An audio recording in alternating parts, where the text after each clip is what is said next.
NHL 24 has a big update coming out soon. If you followed since the launch of the game, NHL 24 has kind of been a train wreck since it was released.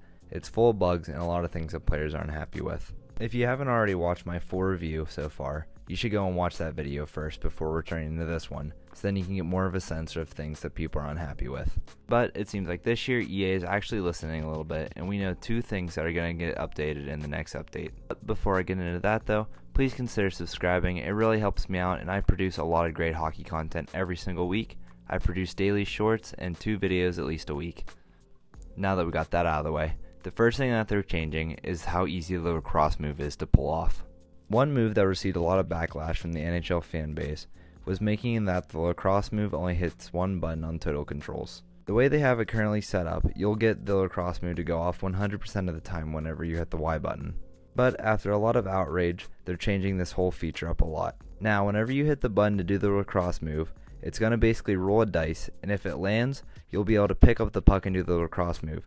But there's also going to be a chance that the puck just falls off your stick and you're not able to pull it off. To go along with it, they're also making it more likely for the lacrosse move to be pulled off if you have a higher deking skill. That means players like Radko Gudas and Ryan Reeves aren't going to be able to be doing the lacrosse move constantly anymore like they can in the current build of the game. That means that the skilled players that are in the game are going to be a lot more useful if you're going to want to pull off these lacrosse goals. And while we're speaking of controls, let's get into the next update that they're making.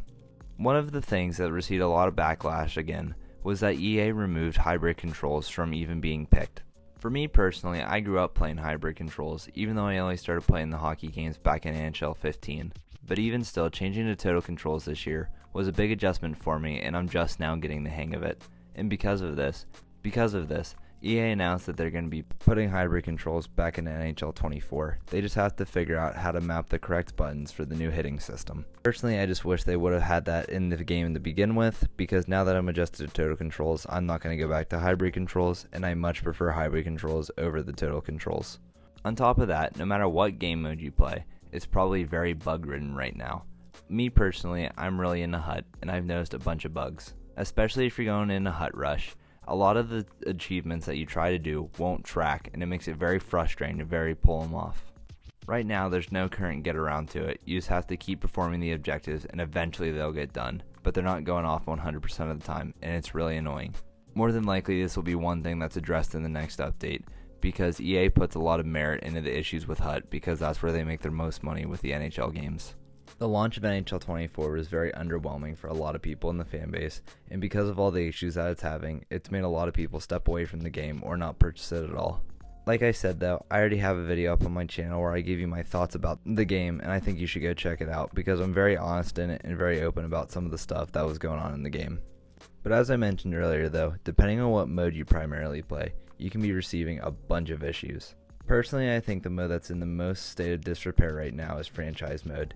The AI that they have backing the game is very broken right now, and it's leading to all sorts of issues for people that like playing it. The issues have gotten so bad that streamers have started to go back and do it in NHL 23 and even NHL 11 because that's how much better the franchise mode was in those older games. I do think this will be another fast fix, and it'll be something that they implement in the next update that they release, because they can't leave that mode down for too long because it's another fan favorite mode, even if it doesn't make them that much money like HUT does. A lot of this stuff though should have been taken care of before they released the game, even if it meant the game got delayed a week or two. I really wish that they would have taken the chance to fix all these bugs and stuff that's going on right now, because it's hurting a lot of people's experience with the game, and that's something that they can't fix. A lot of people are getting turned away from the game before even buying it, and that's something that's going to really hurt the NHL franchise, even though it seems like this year they're actually starting to care about the fan base again. The giant media campaign that they went on for this game actually made it seem like they really care about the community, and I think that they do.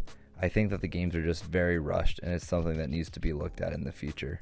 Don't get me wrong, there's always going to be bugs in games, it's just inevitable, but something about it shouldn't be that there shouldn't be that many in the game right now as it currently stands. A lot of the issues could have been avoided, and a lot of things already have been changed in a couple of the patches that they've done, but I really wish that they would have done a lot of this stuff before the game released.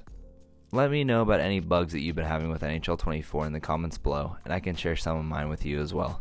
If you enjoyed this video, go ahead and leave a like on the video. It really helps me out and really helps get my video out to more people. If you want to really help me out, please consider subscribing. It really helps me out, and I make a lot of NHL content that I think you would really enjoy. Thank you so much for watching.